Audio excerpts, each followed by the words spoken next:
जातिवाद, वंशवाद, परिवारवाद की राजनीति करते ना, इससे हटना पड़ेगा। ईमानदारी के साथ राजनीति करना पड़ेगा, तप तपस्या त्याग करना पड़ेगा। ये नहीं कि आप मुख्यमंत्री बन गए या प्रधानमंत्री बन गए तो आपका परिवार मिलकर लूटे, आपके जात के लोग लूटें, ये नहीं चलने वाला है। आपको हटना पड़ेगा। सीखना है तो मोदी जी से सीखें, योगी जी से सीखें। सरकारी गाड़ी में एक परिवार का सदस्य नहीं बैठता और आपने आजमगढ़ बेच दिया, जिससे आजमगढ़ में कोई यादव कार्यकर्ता ही नहीं था, आपने सैफई से भेज दिया। अब बदलना पड़ा। 8 साल में लोगों की सोच, मोदी जी के आने के बाद सोच बदली है। आने वाला समय ईमानदारी की लड़ाई है, आने वाला समय ज्ञान की लड़ाई है। योगी सरकार ने 100 दिन का कार्यकाल पूरा किया है। एक ऐसे शख्स हैं जिनको संगठन की भी जिम्मेदारी जिनके पास है और सरकार में भी महत्वपूर्ण जिम्मेदारी है, स्वतंत्र देव सिंह जी। स्वतंत्र जी, सबसे महत्वपूर्ण उपलब्धि 100 दिन की आपकी नज़र में कौन सी है? राज्य के अंदर शांति और खुशहाली,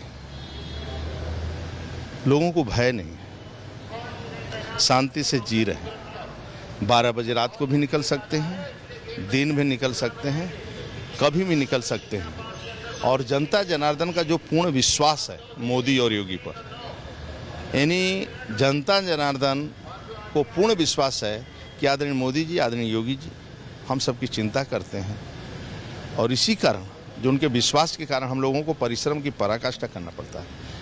मंत्रिमंडल गठन कर होने के बाद भी पूरा मंत्री समूह आदरणीय योगी जी के नेतृत्व में गांव में गया, गली में गया और नीचे योजनाएं का लाभ गरीब को मिल रहा है कि नहीं मिल रहा है, इसको भी देखने गया। लेकिन विपक्ष ने इस पर सवाल उठाया है, अखिलेश यादव ने भी सवाल उठाया है कि 100 दिन की जो उपलब्धियां हैं वो कुछ नहीं है। वो घर बैठे रहे और वह जातिवाद, वंशवाद, परिवारवाद की राजनीति करते रहे, इससे हटना पड़ेगा। ईमानदारी के साथ राजनीति करना पड़ेगा, तप तपस्या त्याग करना पड़ेगा। ये नहीं कि आप मुख्यमंत्री बन गए या प्रधानमंत्री बन गए तो आपका परिवार मिलकर लूटे, आपके जात के लोग लूटें, ये नहीं चलने वाला है।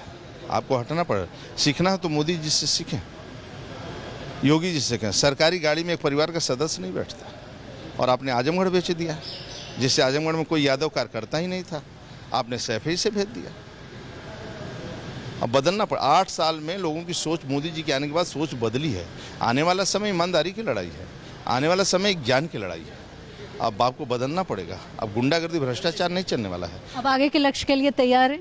हाँ, 6 महीने आगे के लिए तैयारी है। जनता जनार्दन का इसी तरह आशीर्वाद मिलता रहे। हम लोग परिश्रम की पराकाष्ठा करेंगे, सेवा करेंगे और गरीब तक कोई योजनाएं गांव तक हम लोग लेकर जाएंगे।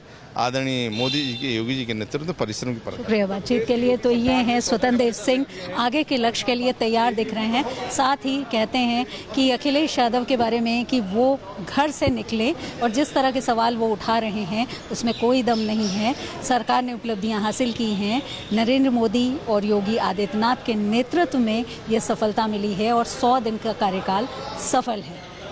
वीडियो जर्नलिस्ट रोहित मिश्रा के साथ यूपी तक के लिए लखनऊ से शिल्पी से।